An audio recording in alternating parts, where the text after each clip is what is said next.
Hey everyone, Troy Eckard here with Eckard Energy. Just thought I'd give you an update on the Iranian-U.S. war and what's taking place with the crude oil markets. Look, the biggest problem you have with trying to figure out crude oil, and I'm going to just say it like it is, it doesn't matter if oil prices are 90 or $100 a barrel. Everyone's acting like that's never happened before. Well, folks, it has. It happened big time back in 2008. Oil prices averaged high prices back through 2011 through 2015, north of 75 to $100 plus a barrel.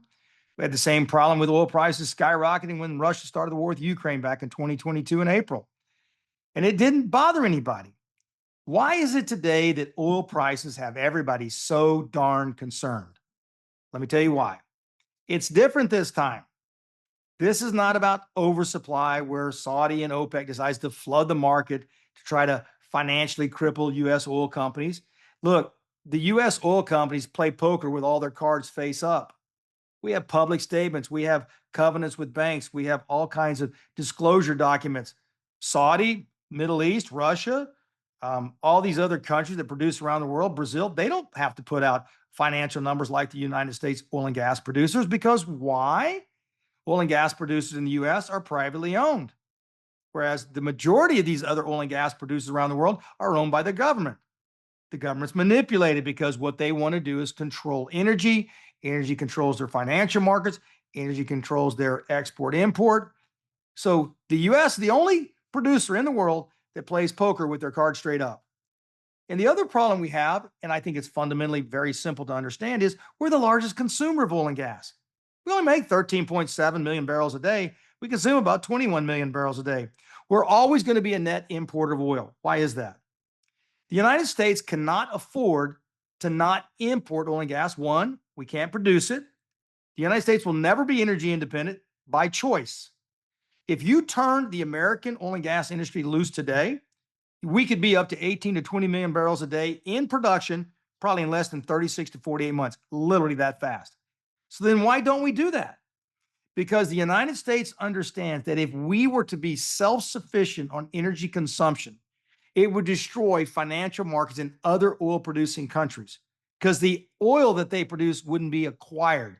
It would cause the price of oil to go down globally because the largest consumer said, hey, we're growing our own drugs. We don't need to go to our drug dealer anymore. We have our own drug. We are satisfying our own need for fossil fuels every day in this left arm because we're going to produce it ourselves.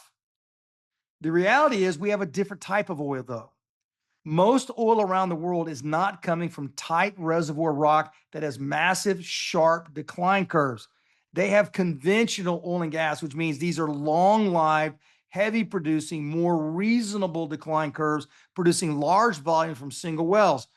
We've got a pin cushion. We're popping wells like popcorn, and each well is going to make a 500,000 to 1 million barrels of total production. But we need thousands of those wells, and we got to replace them with tens of thousands each year because our wells decline so much. So what we're looking at today, folks, is a simplistic, it's a brand new event in understanding global commodities when it comes to oil and gas today. We now have a massive liquefied natural gas, LNG market. Where do you get gas from? Typically, you're going to get it either from primary gas reservoirs like the Marcellus Play in Pennsylvania, right? Or you're going to get it from the Haynesville in East Texas and Louisiana, or the Barnett Shale under Dallas-Fort Worth. But the majority of the gas we produce in this country is associated gas that's produced with oil. It makes our ability to provide the globe with LNG number one producer, number one generator of LNG, and we can probably double or triple that if we wanted to.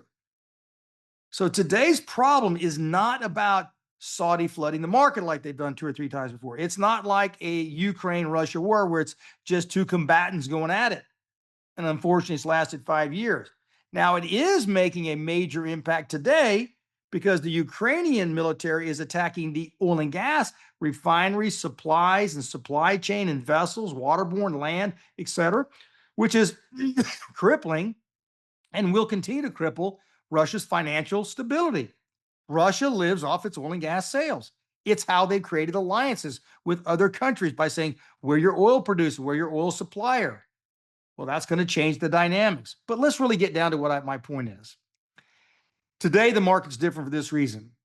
It is the fact that we have a major disruption to supply. If Iran can continue to defy President Trump's ultimatum that he's made 42 times, you must stop doing this and open the straits, or I'm going to blow the hell out of you. He's already blown the hell out of them again and again. This one's going to be worse than World War II. This one's going to look. If you really could do that, and if he really could stop them from disrupting supply, he'd already done it. The fact is, I think he stirred a hornet's nest. And when that hornet's nest says, we're just watching Ukraine tell us how to fight. Ukraine kicking Russia's tail is telling Iran how to kick the US's tail in terms of disruption. They're not necessarily taking drones and attacking the US oil infrastructure like Ukraine is affecting Russia.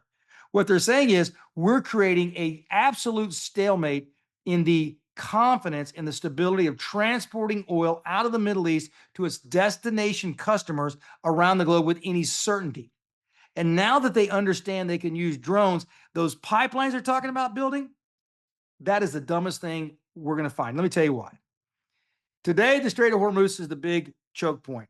Well, they may or may not get that figured out. I don't think they will. I think it's going to be a constant problem because no matter what they do, it's going to be either mines or drones or attacks or fractions or proxies that work in and with the Iranian Republican Guard.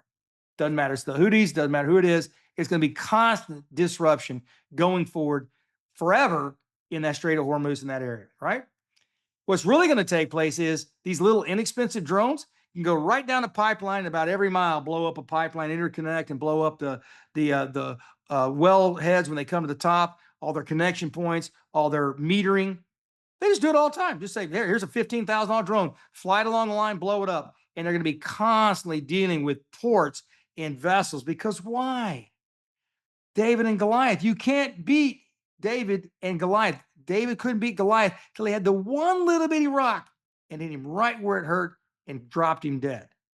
Iran is watching Ukraine knock the socks off Russia by using drones and using technology. As a result, what's going to really take place is the ongoing threat and disruption in supply in the Strait of Hormuz globally, not just in Iran and the Middle East. They will figure out how to use factions all over the world to disrupt supply, which cripples Western civilization monetary capacity. Look, I'm a simple guy with one opinion. What I know is this is not going to end anytime soon. This is a major hornet's nest, and that hornet's nest will last for quite some time and probably be part of the landscape of oil and gas for as long as I'm alive. They have figured out the most inexpensive and most effective way of controlling Western civilizations, both in combat and through the economy. And it's going to be the economics that makes the difference. It's supply today, it's assurance and risk tomorrow, but it's uncertainty in a macro view across multiple markets again and again and again. Troy Eckard signing off. Hope you enjoyed the conversation.